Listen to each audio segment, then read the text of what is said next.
We're going to look at some finger style over here with a cool tapping technique at the back end over here. Now, first of all, the song is called More Than Words by Extreme. The intro starts something like this.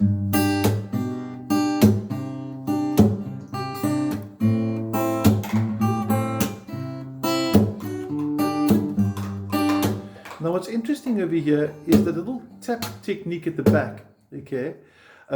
That's going to run the whole way through the song on the second and fourth beats. Now, I'm going to focus a bit more onto the picking hand over here, so get the camera a bit closer.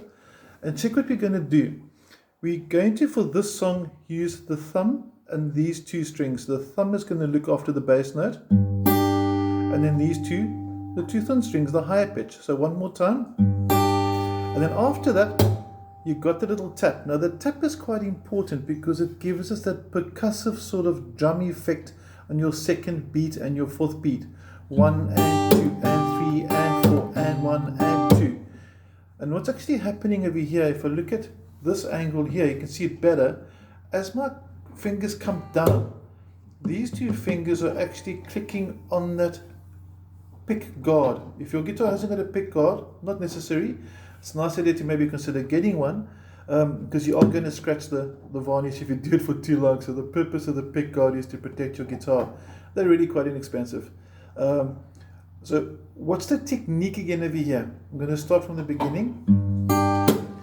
And I'm not only just bringing my thumb and those two fingers back onto that string, I'm also tapping my nails on the pick guard. Now, first of all, I don't have nails. Okay, to get this technique working really well, the guys that master that normally have quite long nails to help get that nice, crisp, clear sound the whole way through. Now, we're going to focus on your fretting hand for a few minutes because the chords for the song are really, really cool. It's based largely on a G, C, and D with the A minor 7 kicking in along the way. And we're going to start off with G looking like this. Fingers 3 and 4 at the bottom. We need that voicing. And then you can see the string vibrating when it goes from the 3 to the 2 on the bass notes. And you can see that there's no movement yet until the C add 9 on your PDF. Now all that happens is when you go from G to C add 9, fingers 1 and 2 come down the string. It's as easy as that. Okay, now if you play along with the original, you're going to find that the guitar that they do is not the same tuning as ours. For example, here's a quick clip of them playing.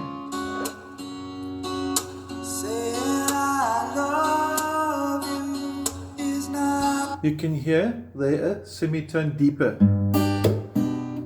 So their one starts off, but the hustle with that is they've detuned the entire guitar. Everything down here is a tune down. So if you watch the video, it would look like this, but sound like this. But the hustle there is the open strings won't work. Okay, enough of that. So either detune your guitar to play with the original, or do it like this. It will sound good, promise. Okay, let's have a look one more time at that first bar. 1 and 2 and 3 and 4 and 1 and I added in that double 3 at the beginning of the second bar as well.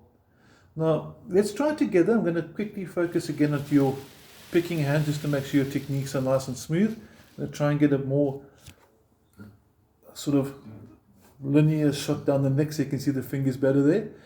And let's try it together. 2 and 3 and 4 and...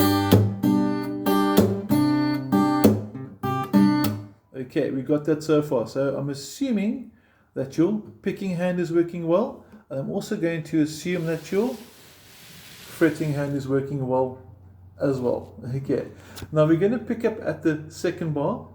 You've gone from the G with the slash B is that bass note on the 5th string of G, C at 9 just before the bar started, and then we've got that first two notes on the beginning of the second bar, and then you have this. Okay, now all that's happening there, it starts on the C add 9. Your thumb on your fretting, on your picking hand, sorry, is playing the 5th string. Then it's the thumb with the 1st string, and then it's the thumb with the 1st and the 2nd string like that. So you're going to have 3 beats, 1 note, 2 note, 3 notes. And let's look at the fretting hand, picking hand combination. Okay, while the fretting hand stays there, watch the picking over here. It's first single, double, and then the whole lot. One more time. Very subtle, but it builds up quite nicely. And I'll show you what's changed on my fretting hand shortly. Okay, let's go back to the fretting hand. The video seems like a game of tennis, going backwards and forwards, but I want to focus closely on the finger positioning. Okay, so you've done this. And all that really happens there is when you've changed across, you're on the C add 9, first finger goes down to fret 1 of the second string, and you've got your A minor 7.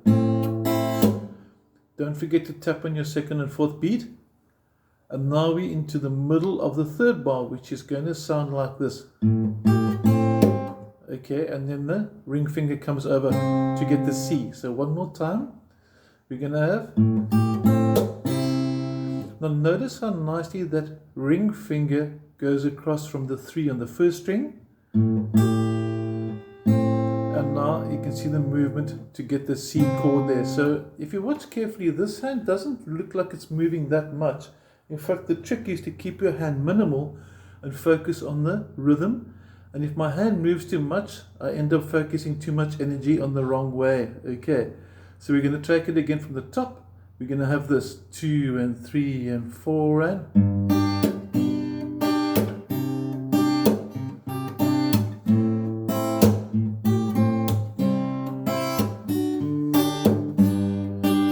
Now we're going to look at the fourth bar to finish off and see what's happened. Okay, just to recap before we get there, started with G, C add 9, then we had the transition of the to the A minor 7, ring finger come across to the C, and now it springs up to the bottom half. It's called a D chord because you could actually play this if you wanted to, but you don't need to. You only need the bottom string.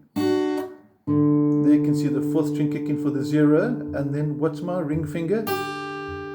Completing the 3, and then it comes back to the G again. Now if you do a normal D like this, you're going to have, and that's actually quite a nice way, because if I do my D like this and I bring my pinky in, my transition back to G requires that those two fingers don't need to move. So that's the upside of that.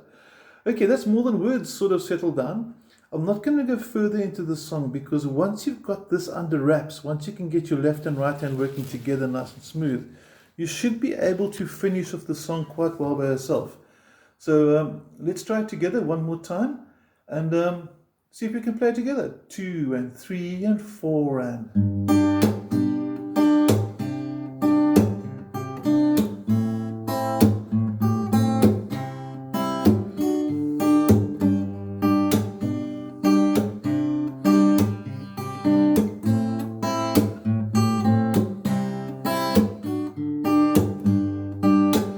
And you can hear I played through it twice there, because the first and second lines are actually almost identical, but for the offbeat G on the first beat, which is simply just a bass note as you start the song.